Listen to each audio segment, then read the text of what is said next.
Welcome to the Bowls Hour, brought to you by Somerset Retirement Villages and Dynasty Apparel. And today we've got a good one for you. We're going to talk to Sam Morton, who's one of our journalists extraordinaire. We're going to talk to Richard Collett from the Nelson Bowling Club, Grant Edgar from Para Bowls New Zealand, and Kurt Smith from Para Bowls New Zealand about their experience at the recently held Para Bowls Nationals. So, with no further ado, let's talk to Sam.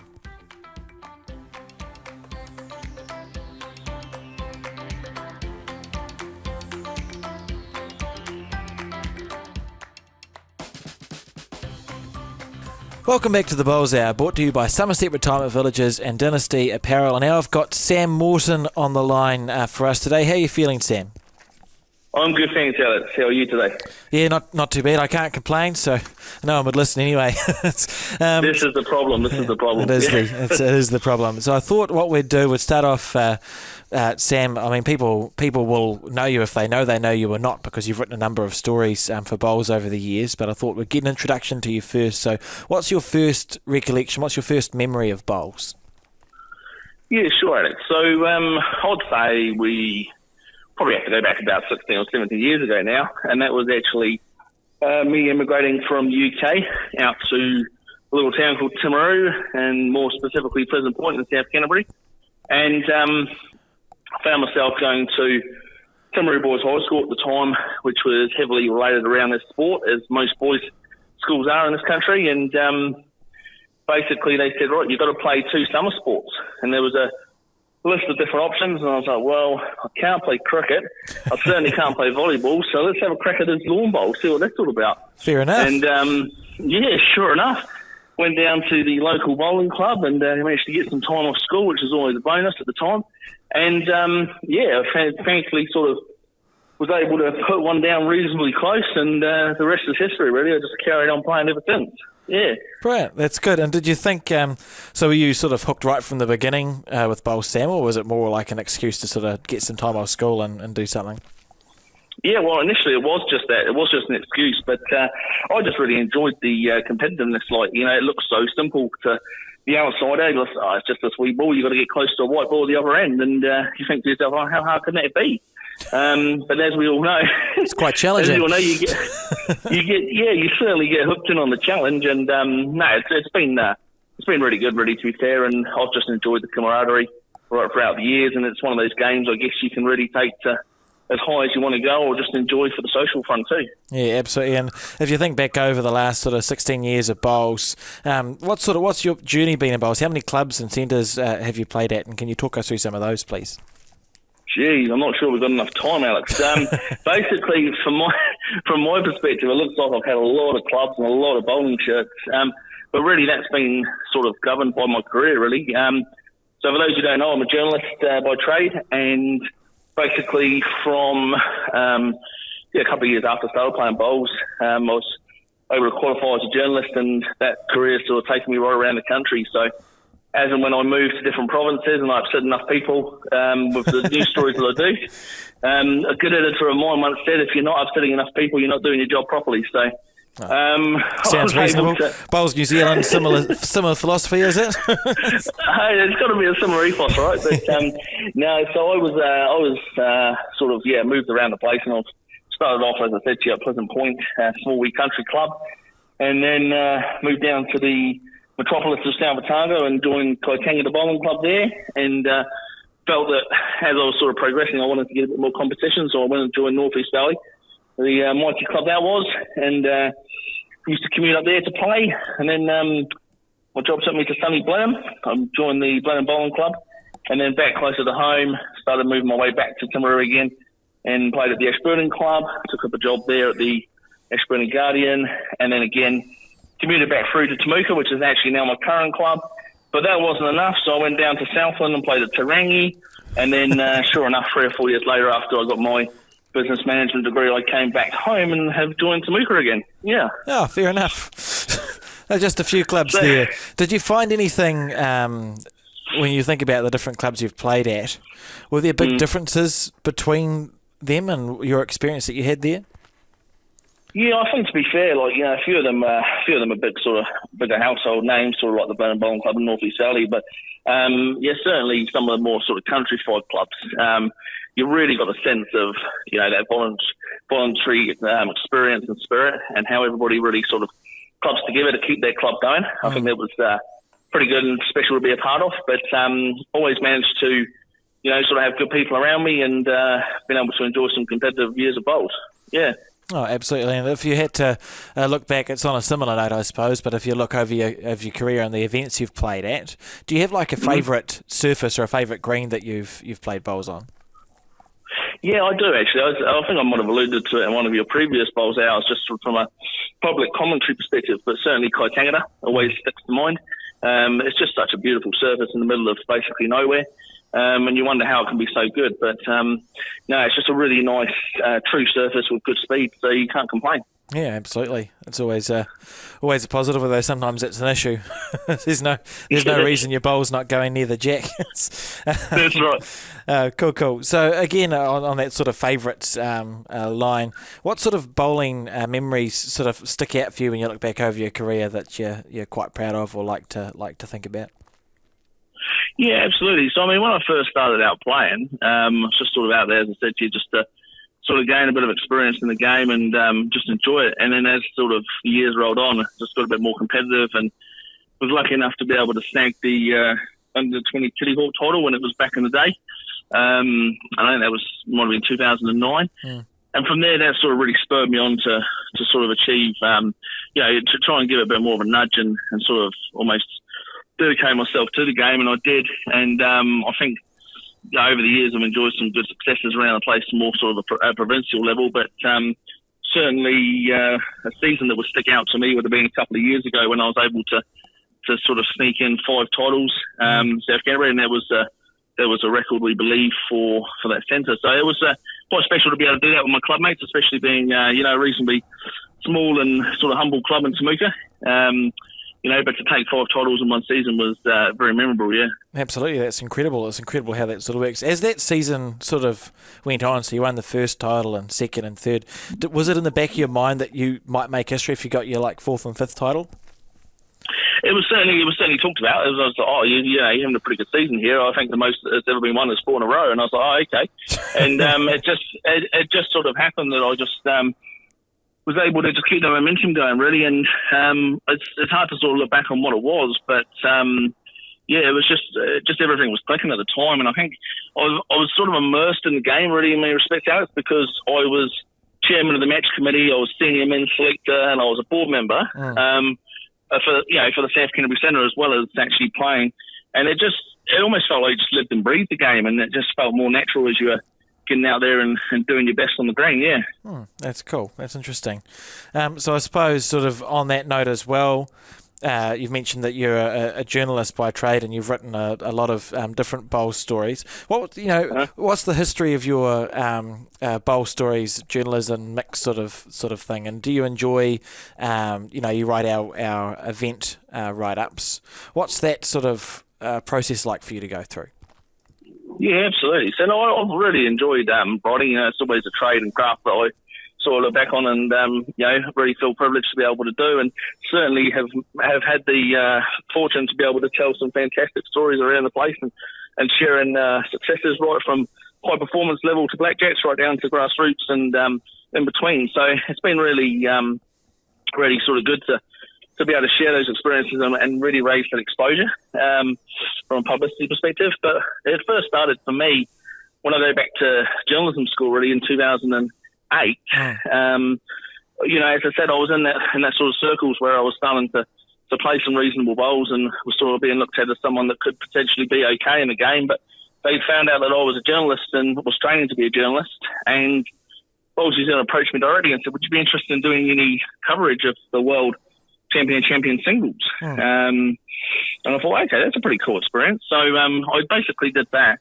remotely, and that was sort of the first of many remote opportunities, I guess, really, from a bowls perspective, where I've been able to cover some major events and just sitting in the comfort of my home office. Yeah, that's brilliant. I think a lot of people if you read a bowls story on our website that is a summary of an event, it's very likely to be you. Like that's your voice coming through there. So if you don't know Sam, certainly you've had a good contribution there, and we thank you for that. Future plans, Sam? Have you got anything sort of lined up in the future in a bowl sense? Yeah, nothing really sort of in a bowl sense, Alex. I'm sort of reasonably content with, with what I'm doing here locally, just enjoying the game and trying to bring a few juniors through, and good seeing their success out there, and they're sort of developing into pretty good players to watch as well. So from my perspective, really, it's just a bit of a focus on my career at this stage, and I've got a sort of full-time job as a communications officer for the Waimea District Council, so that's certainly keeping me on my toes with local government, and obviously, as I say, on the side, it's been really enjoyable to be able to fall back onto my craft and be able to share some of these stories through Bowls New Zealand as well. Yeah, it's brilliant, and we love it. So I've got one more question for you, Sam. We have a bonus question on these Bowls Hours. I think this is our 39th or 40th episode. So it's a challenge to actually think of different bonus questions, and they're usually food related, because that's sort of where I go, which is fine. So last week our question was about the favourite dipping biscuit, and the consensus was that a ginger nut is the best biscuit to dip. So my question to you today is still on the biscuit theme, but you're at a bowls club, when you sit down, you've got a cup of tea or coffee or whatever. Do you have a go-to like non-dipping biscuit, like just like a companion biscuit for your drink?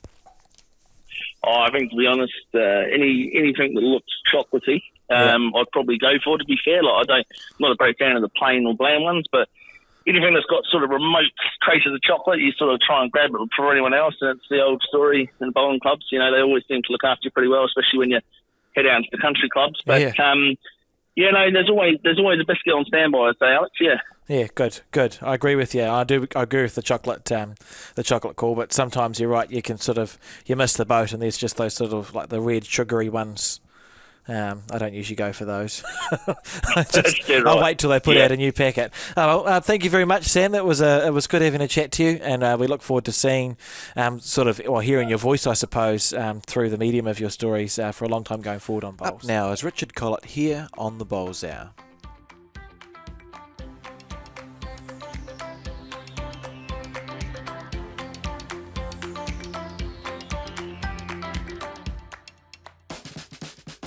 Welcome back to the Bowls Hour, brought to you by Somerset Retirement Villages and Dynasty Apparel. And now on the line, I've got Richard Collett from the Nelson Bowling Club. How are you, Richard?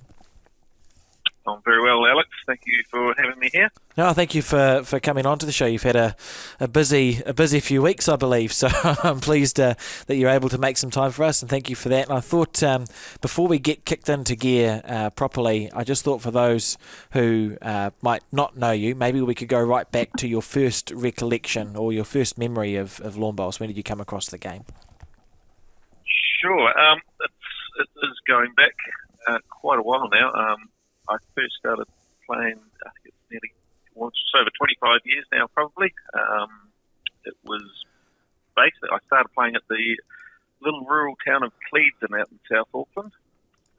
That was where I first officially started playing there. However, I probably followed around my grandparents and father playing since I was a little sprog at around about 5 or 6. I was out there throwing bowls all over the greens once they had finished. So it does go back quite some time, and it's certainly very fond memories of doing that. And now my kids are starting to get a little bit of an itch, and got the carpet bowls out around the house as well. Oh, that's always the place to start, isn't it? The carpet bowls. We had carpet bowls when I was growing up too. It gets quite competitive, and you have to watch out for the walls.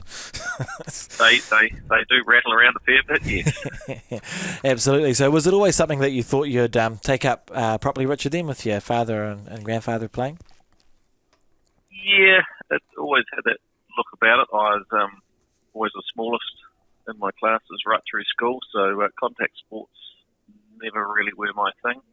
So it seemed a bit more my pace. And once I actually got the hang of the game and got into it, it was certainly something I wanted to get going with. Absolutely. It wasn't commonly played through schools or anything like that. Cool. And so, could you talk us through then a bit through, I suppose, your bowling career? What are some sort of highlights that pop out for you? Highlights, I guess, I'd probably start making the national team back in 2009, 2010 and going to the Com Games in Delhi. That's always got to be top of the shop there. Winning the national singles, that's obviously a dream that most people do want to have. Sadly, only one can do it each year. I was fortunate enough in my backyard, basically in Auckland, that I was able to do that. And aside from the bowls, I guess a lot goes with the people that we meet. I was fortunate enough to get a call to go and play at Takapuna with the likes of Rowan Brassey, Justin Goodwin, Ross Hairsnape, and the great man of Danny O'Connor for about 4 years at Takapuna with them, and it was a lot of what you learnt off the green with those guys as well as on it. Sure, they all knew how to play the game, but you just pick up a lot of things from them. And a more recent one, probably here in Nelson, was when Andrew Curtin came to play here. What he brought to the region was absolutely amazing. Just his knowledge of the game and how he goes about his business for it. I think a lot of people in Nelson were very grateful for the time he spent here with us. And again, I was lucky enough to play quite a bit with him during that time. Yeah, fair enough. And so we'll just go back. You spoke about the national singles win. Can you just talk us through that? What was that day or 2 days like for you? I should probably never have got out of post section. I was on the rails by my little mate Jimmy Pugh. I think he had me down about 14-2, and then he decided it was time to have a beer. Excellent. And he didn't score again after that one. So I got through that game, and then I think that was the most anyone scored on me. The whole event was 14. There was a couple of good scalps that I took out through that they never made double figures. That's great. And then, just having it at finals day at Pakuranga, my home club of Papakura. I had half the embankment filled with those guys there. It made for a real good setting, actually. It was plenty of noise being made. Certainly a day I won't forget. Mainly, yes, winning it, but just having your club mates and everything there right behind you, it was huge. That's incredible, and it's sort of a special memory for everyone, I'm sure. So we speak about clubs that you've played at. That's a good segue. So you started off in Auckland. You're now in Nelson. How did it happen? And what clubs have you been at in between? Yeah, as I said, first of all, I started at the little club Clevedon. I won my club singles there in my second year, so I thought it's probably time to move out. And then went to Papakura, which was a very strong club in the counties region. So I probably had a good 10 years there. And then shot over to Takapuna to play with all the hot shots in the town. From there, then, it was basically just a lifestyle change to get out of the big smoke and came down to Nelson, where I played a few years at Stoke with Shannon and the likes of that club. That are obviously very strong crew there. And now the last few years I've been at the small Nelson club right in the city, which is probably one of the most enthusiastic clubs I've actually belonged to, not just for playing bowls, but for how they actually just celebrate basically being around the club. Bowls is played, but there's also a hell of a lot of fun had at the place too, which I really enjoy with them.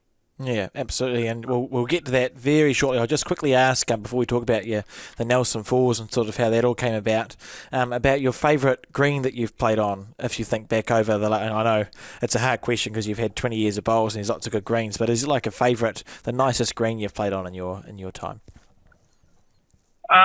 That's quite difficult to pinpoint one. I think from a learning perspective, there was a lower green at Papakura. I think it was probably only 33 metres, full starweed. When I first started playing there, it was running at about 21 seconds. It was ridiculously quick. But you learn how to play with your fingertips, and also in the Auckland region, learning how to play starweed greens. That was a big part. then, I guess down on Nelson here, probably the Nelson Club one is really good, but the setting that we've got there, just sitting down in a little basin, it does provide a great area for spectators and everyone just to be sitting around the greens. Those are probably the two that spring to mind most. If it was a sentimental one, then you'd probably go Pakuranga for how I played there, as well as having all the old club mates around to enjoy that victory. Yeah, fair enough. So we'll talk about the Nelson Bowling Club now. It was great you sent through some very interesting tidbits of information to Kevin Hicklam when we did the commentary for the Stoke Premier Fours, and there were some fascinating and quite amusing little things because it's an old club. It's been going for, I said to Kevin, if a club is named after the city, that's usually an indication that it's it's one of the early ones. So sort of talk us through a bit about the Nelson Bowling Club if you can, and then who had the idea to start up this the Spates Premier Fours that you ran about a week ago now. Sure. So the club's been around over 130 years now. So it's, as you say, it has been there a hell of a long time. It did start off as a two-green club right in the middle of town. I think I recall reading that it cost about £400 back then to buy it. I hate to think what the land's valued at now. Slightly more. Just a wee bit. And from what it has grown to now, I guess, it's a single green club. We've got a couple of handy lady bowlers there with Joe and Val. It'd be a great idea if we could introduce Mixed Inter Club to have them in the team with us.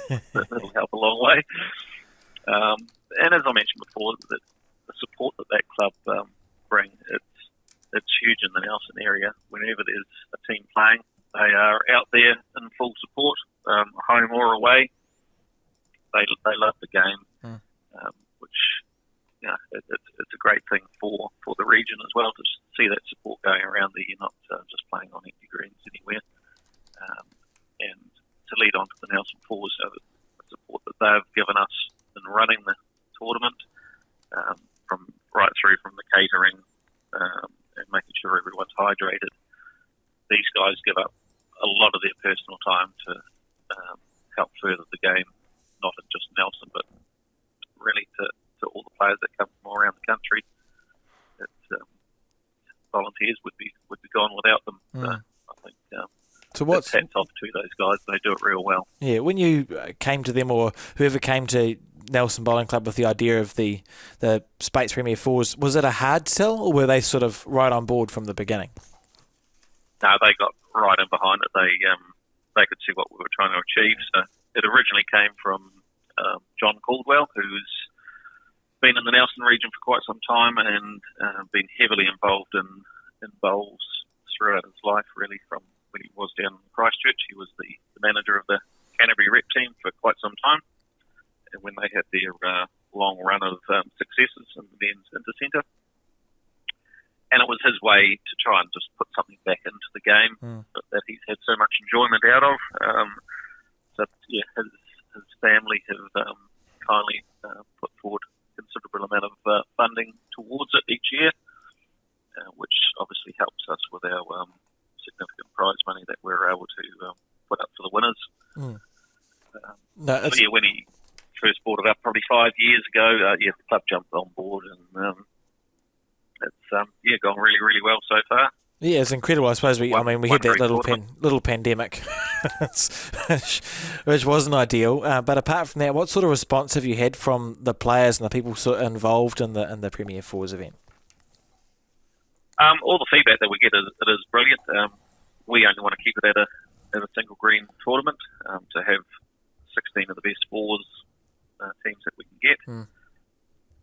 It's men and women. It's basically just come along with the biggest gun you can and see who comes out on top after the 3 days of play.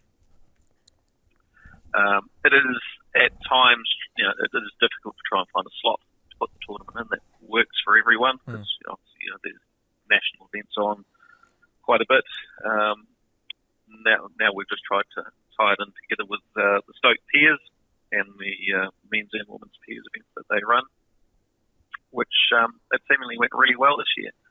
It saves players having to fly into Nelson twice within a couple of weeks.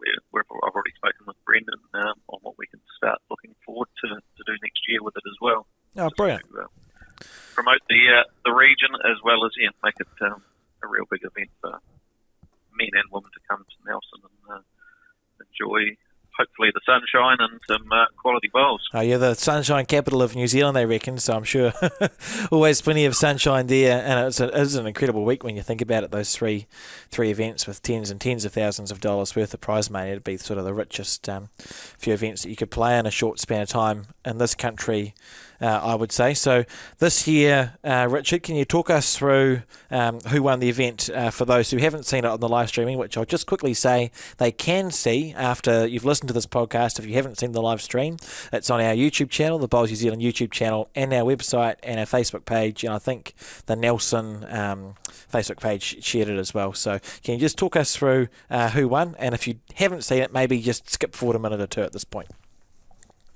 Yes.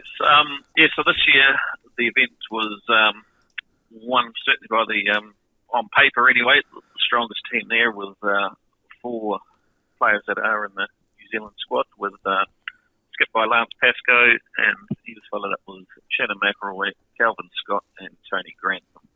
They beat 2 local Stoke players, Pete Hodson, Jimmy Pugh, and some boys from Western, Tom Tairoa, and Barry Andrews. Brilliant. And they were quite convincing too, weren't they? It was a very impressive, I thought it was an impressive effort, especially in those the 25 end game, which I was going to ask you about. Was it always a 25 when you're thinking, we're going to make a Premier Fours event? What are the conditions of play? Did you immediately go 25 ends of fours make sense? That was the only way we were going to do it. If you look back in history of games throughout New Zealand in the old national days, you can only get 2 games in a day, but the cream generally came to the top. It's a hell of a long slog. We're having games of basically 4.5 hours. So it was definitely what we were always basing the tournament around, was 25 ends. Absolutely, that makes sense. And yeah, they were. I think they lost their first game, but after that, I don't think really too many looked like getting too close. So I can certainly say we got well touched up in the quarterfinal by them. They were certainly a class act. They'll come back again and give it another crack. Yeah, and not without some strong competition, I'm sure. Well, thank you for having a chat. I've got 2 more questions to go, so I suppose the next one, the future of the event, what's it look like, Richard? Are you going to sort of keep on keeping on? Yeah, that's the intention at the moment. We'll hopefully look to just keep it going as we are, format-wise, and then also keeping it in tune with Stoke where we can, because there is a lot of crossover between players. They can make a summer carnival out of it. Sorry, why not? Let's just do something for the players and keep the game out there as much as we can. Absolutely, fair enough. And my last question is one I didn't warn you about. It's always a bonus question we have on the Bowls Hour thing. It's usually food related. It's got nothing to do with bowls. I was saying to Sam Morton, I had on before you last week, my question was, what's your favourite dunking biscuit for like a cup of tea or coffee? And Kirsten Edwards was actually, she ruined my question because she doesn't drink hot drinks. So I said, what do you dip into milk? And she doesn't drink milk, so the question fell apart for her. So my question this week for you, it's not about dunking biscuits, but it's like, what's your favourite companion biscuit at a bowls club when you have a cup of tea? What do you like to have with the cup of tea if you do have a biscuit? The old super wine. You can't go past them. Okay. I have to say that one. Yeah, Sam and I would have disagreed with you there. We usually go for the chocolate ones, but I can understand the why the super wine might be enticing. Probably more a historical one that when I was a young fella starting out, there was always a plate of super wine sitting there at the cup of tea station. Fair enough too. Oh, thank you very much for having a chat to us, Richard. It's been good to talk to you about your career and the Nelson Spates Premier Fours. We look forward to covering it again next year, and have a good one. Lovely. Thanks for your time. Cheers. Thank you. Bye-bye. Up now is Grant Edgar here on the Bowls Hour.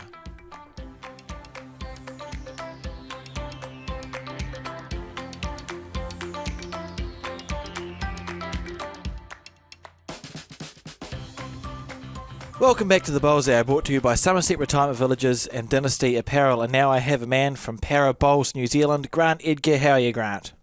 I'm fantastic. How are you, Alex? I'm quite good, and I'm pleased to hear that you're fantastic. That's good. It looks like it's you're in Waverley at the moment, aren't you? Waverley, and what a wonderful club that is. And what's the weather like where you are? Up here in Auckland, it's we've got a bit of sun outside, but not much wind. We've got sun and a lot of wind. You could barely stand up outside.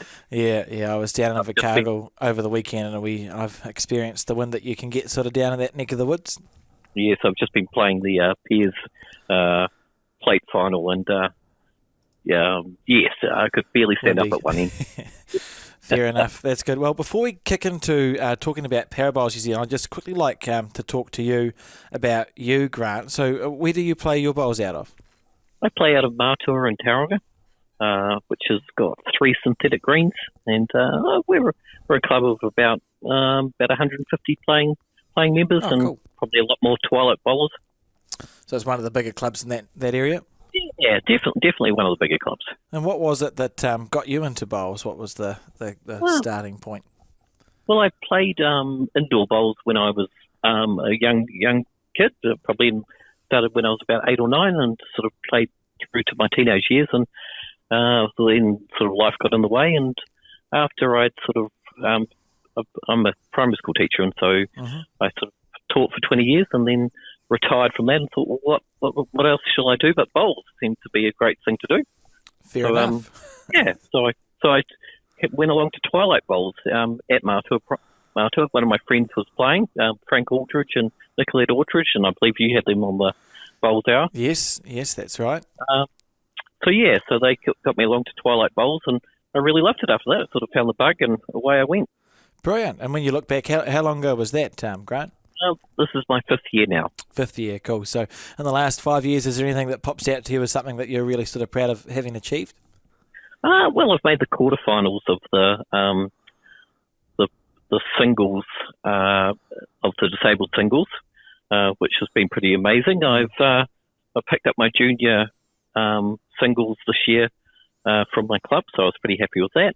And I've qualified in a few rounds of our centre stuff, but sort of not gone any further. Oh, brilliant. So things are going along. Yeah, plenty of time to do more stuff, I suppose, as well. So Para Bowls New Zealand at the moment are having their first national event in 2 or 3 years, and you're a bit to do with them. I think you run the social media for them, don't you, Grant? I do. I run the Facebook page and try to get the links up there from you guys. You're doing your YouTube channel. Yeah. So I sort of bring that up there, and I try to get those lovely shots of us bowling as well. Yeah, excellent. Getting the message out there for people. So can you talk to us a bit about what is Para Bowls New Zealand? So Para Bowls New Zealand is an organisation specifically for disabled athletes, and we are classified into different classifications. So I'm a B6, which B6, B7 and B6, B7, B8 are sort of more able to walk, basically. And your lower classifications, of course, are perhaps in wheelchairs. Okay, and so you come up against people sort of your ability.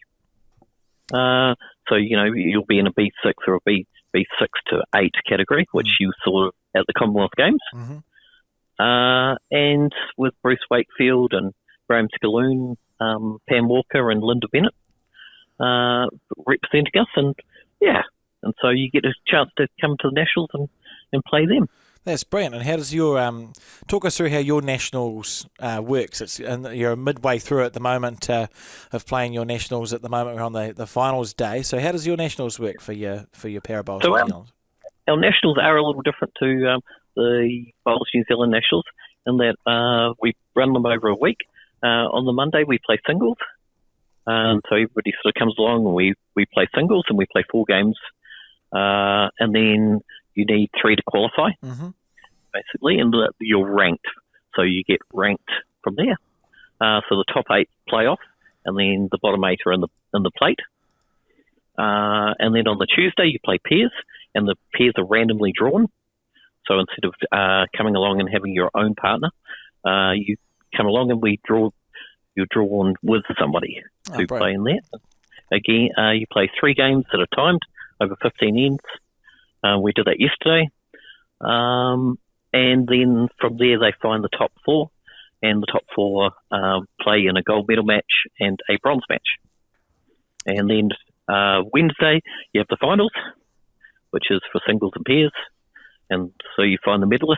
And then on Thursday we have 3-5, and again the teams are randomly drawn, and we play triples, 3-5 triples. And what's the atmosphere like at the Nationals? Oh, it's hilarious. It's really good fun.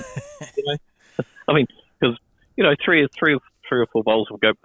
3 out of maybe every 4 will go where you want them, and sometimes people have some interesting deliveries, and there's lots of good jokes and lots of good fun. Yeah, that's good. We saw Peter Horn in the pairs final. I thought he was quite funny on a number of occasions. He's hilarious. He got the chalk out in preparation one end and was nearly proven right. Absolutely. Riley's good fun too. Yeah, for sure. So if you think about sort of what does the future look like for Parabowls New Zealand? Are you going to, for the Nationals and the events that you run, what's anything in the pipeline? Absolutely, yeah. So we're looking to run this every 2 years from sort of here on, so we can sort of grow it more and look for it, and sort of put teams into internationally. So there is our disabled world champs, I guess, are in South Africa in 2024. So people will be looking to gear up for those. So really. We've got a lot of very good, very young bowlers coming through. We're in good spirits, really. That's good stuff. And I suppose, like with big events like this, they don't run without help. Are there any sponsors you want to give a shout out to? Yeah, I absolutely do. So the Invercargill Licensing Trust, ILT, has made this possible. We have, we're up in the hotel, the Escort Hotel. They've pretty much funded Waverley's beautiful indoor stadium here. They've given us a lot of money to really help us out. Four Winds Trust flew us all down here. I had about a 13-hour trip, but I got here. Bowls New Zealand, of course, live streaming, making our program. You, Alex, of course, Erin and Mark Cameron's been here. Big shout out to them. Wendy Sutherland from Waverley, she's just been an amazing organiser, doing all the scores, live updates with Phil Hewan. Those two have worked tirelessly this week, sort of getting all the results together, making sure that all the people are in the right clubs. Waihapo, North End of Waverley, the clubs that we visited have just been immaculate, and the markers and the scorers and everybody have just been outstanding, because some of our members are unable to either get down to measure or need help getting up and off the greens and being whirled from one end to the other. So, they have been absolutely stunning, and not to mention the food.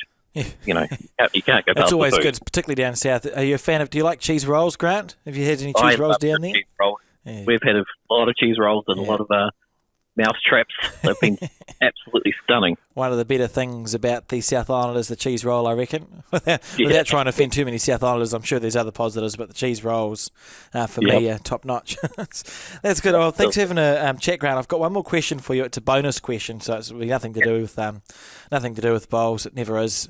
And last week we asked for people's favourite dunking biscuit, and we got a consensus that the ginger nut was the best dunking biscuit. So this week I'm asking, what's your favourite companion biscuit with a cup of tea at like a bowling club? So you pour yourself a cup of tea. It's not a biscuit to dunk. What's your favourite companion biscuit just to have? It's got to be a Tim Tam.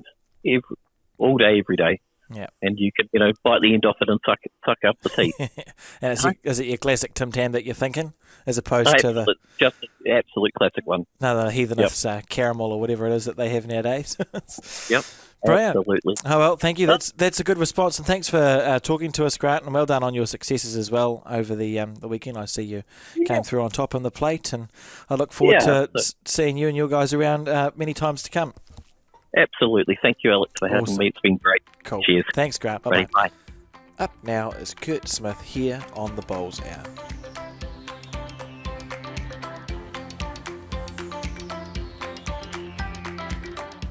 Welcome back to the Bowls Hour, brought to you by Somerset Retirement Villages and Dynasty Apparel. And now we've just spoken to Grant Edgar. I've now got Kurt Smith on the line, also from Waverley. How are you feeling, Kurt? Yeah, good, thanks, mate. How are you? Yeah, not too bad, thank you. My understanding is you're a reasonably new bowler, so I'm going to start at the beginning and ask, what's your first recollection of the game of lawn bowls? When did you first come across it? Well, my best mate's been playing a lot longer than I had, and we'd be going out drinking in our younger days, and I'd be sleeping in and be getting dragged off the bowls. And one day he finally got me to come along to closing day at his bowling club, and had a bit of a roll up, and just got the bug like most of us do. Brilliant. So that was pretty much how I walked into the game, mate, and just never looked back. Sweet as. And where was that? That's at the Okura Bowling Club. And where's that? Taranaki. Brilliant. There we go. That's good. Just in case someone's as regionally inept as I am. That's cool. And so how long ago did you start the game up, Kurt? 7 years ago now, mate. 7 years. Sweet as. And you're at the Parabowls New Zealand Nationals that's been held in Waverley at the moment. So I was going to ask you a bit about how you found that experience. So have you been to one before? No, this is my first time, mate. But it's been a pretty awesome experience. You can be more grateful for all the sponsorship and stuff they get for it. That most of the expenses are all covered, and the hospitality down here has been just absolutely awesome, and the accommodation, everything like that's just been great. So couldn't ask for better.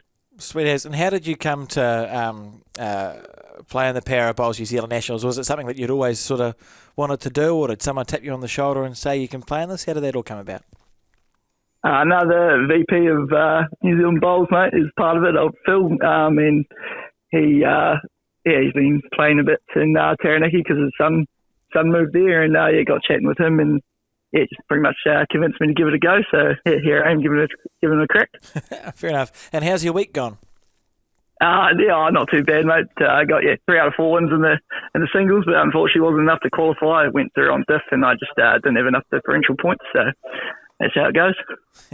And what have you found the conditions like? I know I was in Invercargill, or I was in Southland over the weekend, and it was I'd call it a bit windy. And how have the conditions been this week for you? No, we've been pretty sport, to be fair, as far as conditions, mate. It hasn't been bugger all wind, and the greens are playing well. So, I've been pretty lucky. So you got the better end of the stick than I did, is what you're saying? Yeah, pretty much, mate. Yeah, fair enough. Played at the North End Club, and it's pretty showered there, and it didn't seem to affect it too much. It was, one hand was definitely wider than the other, but you get that, so that's all good. That's not the end of the world, is it? Oh well, no. Thanks for having a quick chat to us. It's been good to talk to you and Grant about the Parabowls New Zealand Nationals and sort of all that bits and pieces. I've got a bonus question. It's got nothing to do with bowls. I always ask one. I asked Grant before. So last week, to give you some context, our bonus question was, what's your favourite dipping biscuit? To which most people answered a Griffin's ginger nut. So my question this week is, what's your favourite sort of companion biscuit to a cup of tea or coffee at the bowling club? So it's not to dip. It's just to sort of have on the side. What's your favourite companion biscuit, if you had to pick one? Oh, mate, that's an impossible question for me to ask because I don't actually drink hot drinks, mate. So couldn't tell you. Do you have a favourite biscuit? Favourite biscuit? I just have to be the original Cookie Time biscuit, mate. Oh no, fair call. That works. That works fine for me. Well, thank you very much for having a chat, Kurt, and good luck for the rest of your event. And I'm sure we'll see you around. Awesome. Cheers, buddy. Cheers. Thank you. Thank you for joining us for this episode of The Bowls Hour, the show for all things bowls. If you enjoy listening to this podcast, remember to share it around. We can be found on Facebook every week, as well as Spotify, YouTube, Apple Music, the Bowls New Zealand website, or wherever you get your podcasts. Tune in next week for more talk about everything bowls. Until then, roll on.